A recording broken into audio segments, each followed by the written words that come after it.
सभी को जय मसीह की। आज हम पढ़ेंगे एहेजकल अध्याय 7।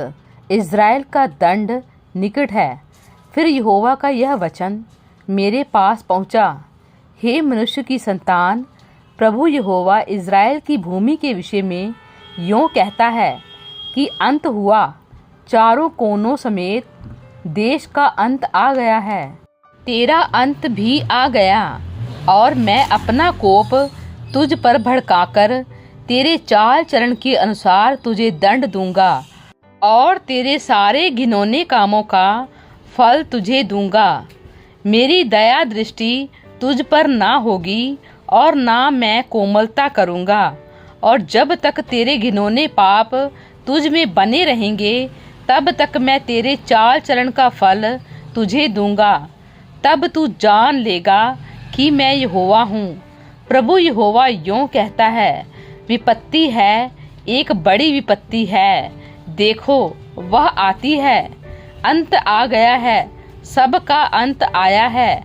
वह तेरे विरुद्ध जागा है, देखो वह आता है। हे देश के निवासी, तेरे लिए चक्र घूम चुका, समय आ गया, दिन निकट है। पहाड़ों पर आनंद के शब्द का दिन नहीं, हुल्लड़ ही होगा। अब थोड़े दिन में मैं अपनी जलजलाहट तुझ पर भड़काऊंगा और तुझ पर पूरा कोप उंडेलूंगा और तेरे चाल चरण के अनुसार तुझे दंड दूंगा। तेरे सारे घिनौने कामों का फल तुझे भुगताऊंगा। मेरी दया दृष्टि तुझ पर ना होगी और ना मैं तुझ पर कोमलता करूंगा। मैं तेरी चाल चरण का फल तुझे भुगताऊंगा और तेरे घिनौने पाप तुझ में बने रहेंगे।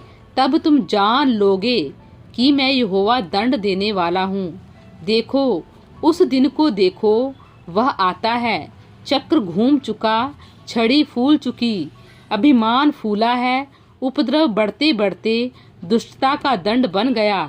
उनमें से कोई न बचेगा और ना उनकी भीड़ भाड़, ना उनके धन में से कुछ रहेगा और ना उनमें से किसी के लिए विलाप सुनाई पड़ेगा। समय आ गया, दिन निकट आ गया है। ना तो मोल लेने वाला आनंद करे और ना बेचने वाला शोक करे, क्योंकि उनकी सारी भीड़ पर कोप भड़क चुका है। चाहे वे जीवित रहें तो भी बेचने वाला बेची हुई वस्तु के पास कभी लौटने ना पाएगा, क्योंकि दर्शन की यह बात देश की सारी भीड़ पर घटेगी। कोई न लौटेगा, कोई भी मनुष्य जो अधर्म में जीवित रहता है बल न पकड़ सकेगा। उन्होंने नरसिंगा फूका और सब कुछ तैयार कर दिया, परंतु युद्ध में कोई नहीं जाता, क्योंकि देश की सारी भीड़ पर मेरा कोप भड़का हुआ है। इज़राइल के पापों का दंड, बाहर तलवार और भीतर महंगी और मरी है। जो मैदान में हो वह तलवार से मरेगा और जो नगर में हो वह भूख और मरी से मारा जाएगा। उनमें से जो बच निकलेंगे वे बचेंगे तो सही, परंतु अपने अपने अधर्म में फंसे रहकर तराइयों में रहने वाले कबूतरों के समान पहाड़ों के ऊपर विलाप करते रहेंगे। सबके हाथ ढीले और सबके घुटने अति निर्बल हो जाएंगे। वे कमर में टाट कसेंगे और उनके रोए खड़े होंगे। सब के मुंह सूख जाएंगे और सब के सिर मूंडे जाएंगे। वे अपनी चांदी सड़कों में फेंक देंगे और उनका सोना अशुद्ध वस्तु ठहरेगा। यहोवा की जलन के दिन उनका सोना चांदी उनको बचा ना सकेगी। ना उससे उनका जी संतुष्ट होगा, ना उनके पेट भरेंगे, क्योंकि वह उनकी अधर्म की ठोकर का कारण हुआ है।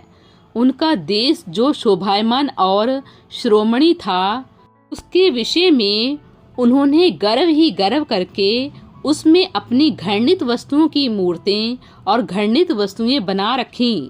इस कारण मैंने उसे उनके लिए अशुद्ध वस्तु ठहराया है।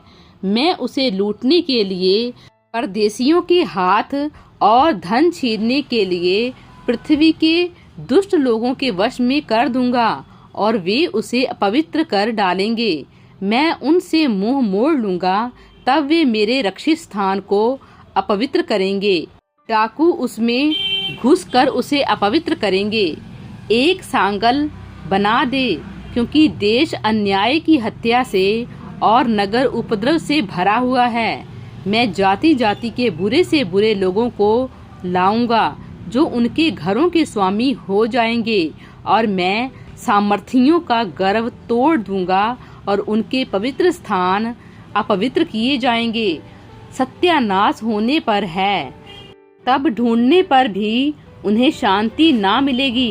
विपत्ति पर विपत्ति आएगी और उड़ती हुई चर्चा पर चर्चा सुनाई पड़ेगी, और लोग भविष्यवक्ता से दर्शन की बात पूछेंगे, परंतु याचक के पास से व्यवस्था और पुरनियों के पास से संपत्ति देने की शक्ति जाती रहेगी। राजा तो शोक करेगा और रईस उदासी रूपी वस्त्र पहनेंगे, और देश के लोगों के हाथ ढीले पड़ेंगे। मैं उनके चलन के अनुसार उनसे बर्ताव करूंगा और उनकी कमाई के समान उनको दंड दूंगा। तब वे जान लेंगे कि मैं यहोवा हूँ। प्रभु इन वचनों द्वारा आपको बहुतायत से आशीष दें। आमीन।